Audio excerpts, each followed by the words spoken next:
just doesn't seem to add up, Professor. I honestly thought you were pulling my leg. The Nintendo DS's Sherlock Holmes-inspired and premier puzzle franchise returns with Professor Layton and the Unwound Future. Hey there everyone, this is Ray Carcillo from Classic Game Room, and the Professor Layton series is a special breed in that it mixes a compelling plot and better cutscenes than seen in some console games with some quality brain teasers. The Unwound Future is the third Professor Layton game in the US, and the conclusion of the first trilogy arc for our dear Professor and his self-proclaimed apprentice Luke, and is their most complex case yet. Professor Layton receives a letter that is supposed to be from a version of Luke claiming to be 10 years from the future, and that only with the Professor's help can he save future London. The Professor scoffs at the letter, but immediately recognizes it could be part of a much larger conspiracy due to the events that transpired in previous days around London.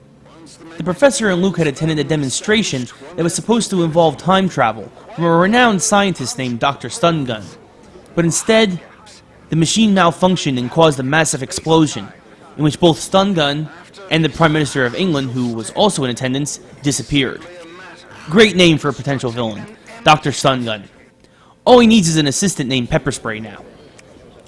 Anyway, the letter the Professor receives instructs him and Luke to head to a clock shop in the center of town, and so the two head off to see if there is anything plausible to this time travel, and figures that's the best place to start. Once inside, though, the Professor and Luke get more than they bargained for, as a giant clock in the midst of the shop suddenly goes haywire. And when the Professor and Luke exit the shop, they enter a familiar version of London, but very different from the one they're used to. Have the Professor and Luke actually traveled to the future? Only the brilliant Professor Layton will be able to crack this latest riddle. Honestly, I can't remember a puzzle series that worked so well and wrapped itself around such elaborate plots before.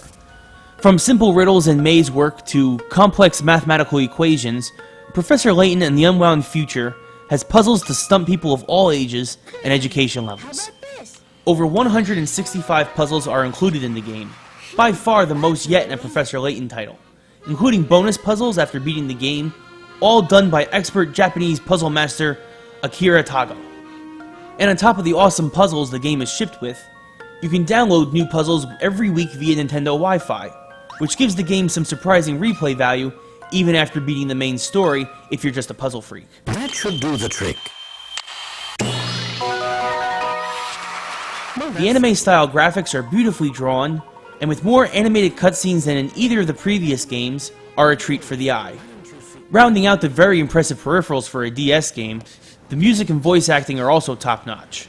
All previously established character actors return, along this time with Yuri Lowenthal, of Prince of Persia fame, to play future Luke.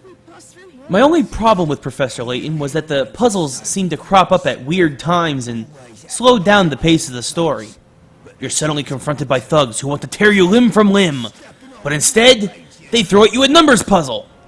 You see a banana peel on the ground and want to throw it away, but you need to solve a puzzle on how to get to the garbage can. And the story was so good that these extra puzzles just felt unwanted and really unnecessary. Still though, as someone whose experience with hardcore puzzle games really doesn't extend beyond variations of Tetris, a great plot with plenty of twists and turns worthy of a mystery game, and a tremendous variety of fun and challenging puzzles makes Professor Layton and the Unwound Future a game that even the most casual of puzzle fans should pick up.